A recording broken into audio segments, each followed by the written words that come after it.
Yo, today, bro, we'll be reacting. Could you spend $1 trillion, bro? Like, I'm being dead off with y'all. Could y'all spend $1 trillion? I don't even think that's possible, bro. Like, bro, hey, everybody see, bro, everybody see.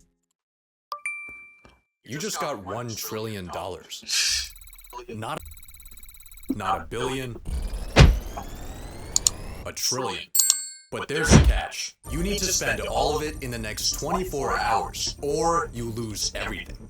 This should be easy. First, you need to go to your local exotic dealership and buy yourself a Lambo and a Ferrari. Alright, you know what? Just buy the entire dealership. Now you have the $12 million garage of your dreams. Damn. There's one small problem. In order to spend $1 trillion in 24 hours, you would need to buy out that entire dealership every single second. You need to think bigger. Let's hire 100 people to track down the 100 most expensive yachts and buy them. And let's throw in $1 million bonus for each mercenary. That'll be around a $40 billion check, but let's also buy the biggest cruise ship of all time for $2 billion and fill it up to maximum capacity, paying for everyone's tickets and tossing in a Rolex too. Let's make use of this ship's basketball court by buying up every single NBA team and having them battle it out. Then let's get Snoop Dogg, Katy Perry. Wait, bro. You tell me I can do all that, bro? Oh my god. Beyonce to perform for us before sending them off to the International Space Station on a SpaceX rocket that costs $55 million per passenger. Now that you're hanging with rich people, you need a status symbol. You could buy the world's most expensive art piece for $500 million, but why would you do that when you could just buy the entire Metropolitan Museum of Art for $100 billion, and then we could go transaction. Wait, I was gonna tell you. Yeah, we still have $800 billion. The Metropolitan Museum is an educational institution whose assets it's not for sale and are not owned by. You know what? Forget about the Met. The entirety of New York City is worth around $1.3 trillion. There are currently 33,210 vacant units available, so let's hire 33,000 people to snatch those up for us, and of course throw in a $100K commission. But here's something you need to think about. The most expensive real estate purchase in US history was this $240 million concrete brick. That might sound like a lot of money, but you spending $240 million is like an average person spending $60. Damn. Instead of buying houses, you should build a mega project. Facts. The sky is truly your limit. You can build your project wherever you want. If there's people in the way, buy them out with your pocket change. Or maybe try the Saudi Arabia method and relocate them into a graveyard. Okay. I think the Middle East is exactly where we need to go. Wait. So let's... Bro, for real, like, if y'all had $1 trillion, bro, what y'all finna do with it, bro? Like, I'm actually, like, mind blowing, bro. Like, if I had $1 trillion in my bank account, bro, like, why now? What would I do with it, bro? And I have the next 24 hours to spend it. I feel like I might not even spend all of them at most, bro. I feel like I'll be more like shocked that I got $1 trillion on my bank account than actually spending it. Nah, actually I would spend that. Let me see. I'll go to all type of websites, Temu, AliExpress, TikTok Shop, Nike, I'll go to all that, bro. Okay. Gulfstream G650 for each day of the year and fly private jet. Each day of the year is crazy. Welcome to the Arabian Peninsula, where people will build literally anything. The world's biggest picture frame, the world's largest clock, the massivest cube, the tallest structure ever, man-made sinking islands shaped after the world map from memory. These are cool. Let's build an even bigger artificial island for $20 billion. Of course, we can't forget about labor costs, so for that, let's budget in $10. Then let's buy every single one of those mega projects I just showed you for a total donation of $101 billion, $292 million, and $10 to our Middle Eastern boys. But while you're here, take a look at the Burj Khalifa, the current tallest building in the world. If you were to stack $1 bills to the very top, the tower would be worth $7.58 million. You still need to spend 87,000 times that. A stack so high it would go past the international. That's too much money for anybody, bro. I'm not gonna lie to you. I think you might actually go crazy. Start thinking in 50. If you had that much money, I think you'll go crazy. Do you see where I'm going with this? Buy a country. In 2010, the country of Liechtenstein put itself on Airbnb at 70 grand a night. This is literally nothing. You can't be looking at countries hoeing themselves out for. You need the ultimate prize. Somewhere cooler. Somewhere strategic. Let's buy Greenland.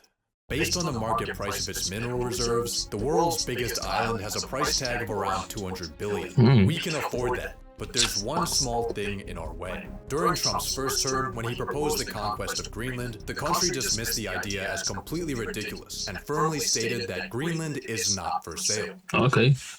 Huh. Let's buy an F-35 for $80 million. Do what with it? 2 F-35s.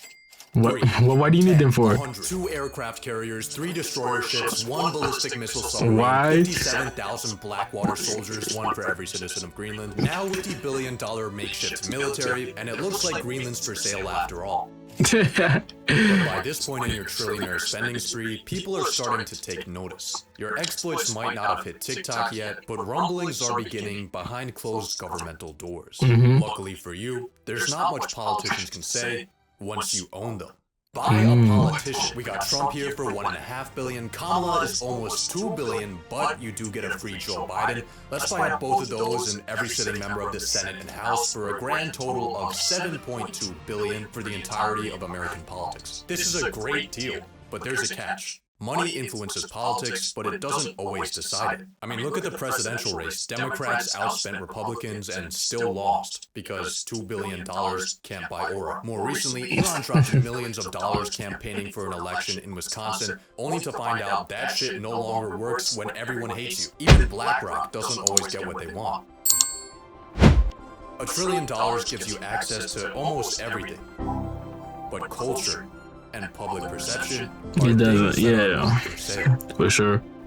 Just kidding. Let's buy every single media. Washington No. Post, Time Magazine, the New York Times, Comcast, Fox. Global ad spend for an entire year is around $1 That's trillion. That averages crazy. $2 billion a day. So let's run 1 week straight of propaganda and we should be good. But if you're still getting heat, there's one final method you can use. A donation a day keeps the guillotine away. I feel like you still gonna have too much money.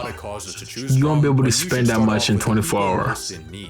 Unless you just donate all most of the money. $6 trillion broker than a homeless person. That number is increasing by 2 Bro, trillion. yeah, that's crazy. How is America is doing 36 million, like 30 trillion, bro, on debt, bro? I think wait, ain't America is like the number one country with the most debt? $1 trillion broker than a homeless person. That number is increasing by $2 trillion a year. Luckily, we now have you. $220 billion honestly isn't gonna do much, but it's definitely gonna help. That's not gonna help, gang. Of course, the U.S. government efficiently manages a $250 billion cash injection. You might be wondering how you're going to send the money. And the answer is pay.gov, an official website where you can make donations to the U.S. government to reduce the public debt. So let's just enter in your $220 billion right here and... Yeah, I was gonna. The Turns limit. out the maximum amount the Treasury It's accepts is $1 only million. $1 million. You just bought the government a bag of screws from Lockheed Martin. Maybe your money will put a bigger dent into medical debt. See, unlike the government, broke people dying of cancer aren't allowed to print more money to Weird pay off their stuff, weird government stuff. obligations. Instead, their unpaid debts get sold off to collections for pennies on the dollar. But because of this discount, charities like Undo Medical Debt can erase $100 worth of debt for every $1 donation they receive. And with that ratio, you could wipe out all the medical debt in the US for just 2 point. I feel like if I did have 1 trillion, bro, I would probably do most of my money would be spent on like donations. I feel like I would send money to other countries that need help, hospitals and stuff. I feel like that's like the most easiest way to spend the $1 trillion under 24 hours. Obviously, you can just buy hella stuff like cars, houses, and stuff, but like those are not even gonna be close enough, bro. You can be donating, like you have to be donating like big chunk of money. I'm talking about like hundred millions of dollars, bro. Like I don't know if you can spend $1 trillion in a day, bro. That's too much. What about world hunger? Cause like you gotta make calls and then you gotta wait for people to answer them and then this and that. Yeah, you can't spend $1 trillion a day. UN estimated it would take $40 billion each year to end world hunger by 2030. We could afford that. Next, how about we help out malnourished and starving college students? Student loan debt in the US totals $1.777 trillion, with the government loan Dang. $2 billion a year. But before we try to attack this, there's a slight problem. Once universities catch wind that trillionaire Jesus is bailing out their victims, they'll probably just jack up their prices. On top of that, paying off loans might be seen as unfair to older generations who had to pay their way through college and pick themselves up by their bootstraps. Turns out philanthropy isn't as easy as it seems. It's not easy. Building Amazon was not easy. Philanthropy is very similar. It's really hard. I agree with Jeff here. Let's just buy another $500 million yacht. That's enough Wait, philanthropy for today. 500 for this? 500 million for this? Like, this gotta be like a historic, is it like an historic or like a culture, like, yeah, because like 500 million for this is crazy. That's actually Let's crazy. just buy another $500 million yacht. That's enough philanthropy. It does for look today. tough though. It look nice. You still got like You still 58 have billion. 60 billion left. Yeah, And 58 I think billion, I know how to 60. spend it. It might be semi-cheating, but hear me out. 37% of Americans can't afford an unexpected purchase over $400. Being a trillionaire, your passive income earns you $400 every 0.126 seconds. The median net worth under 35 is $39,000. As a trillionaire, you could exchange your toilet paper with rolls of $39,000 I'm not doing that. bills for your I ain't wasting my money like entire that. lifetime, and it wouldn't put a dent in your finances. $1 trillion gives you horizons incomprehensible to the normal paycheck-to-paycheck living human. Even after your spending spree, you still have so much money left that it gives you too many options. You could launch space programs, clean up the ocean, fund institutions. 24 hours just isn't enough time for this much. That's what I'm saying. It's not enough So let's time. buy more time. Make yourself a trust and safely store your money in it. Now, all of those humanity-shifting endeavors, you can sleep on them. On the world's most expensive bed. Yo, this looks so comfy, gang. Like, I feel like if I had $1 trillion, I'll buy me a belt. Like, my first purchase would be like a bed, bro. Like, why would y'all do it if I had $1 trillion?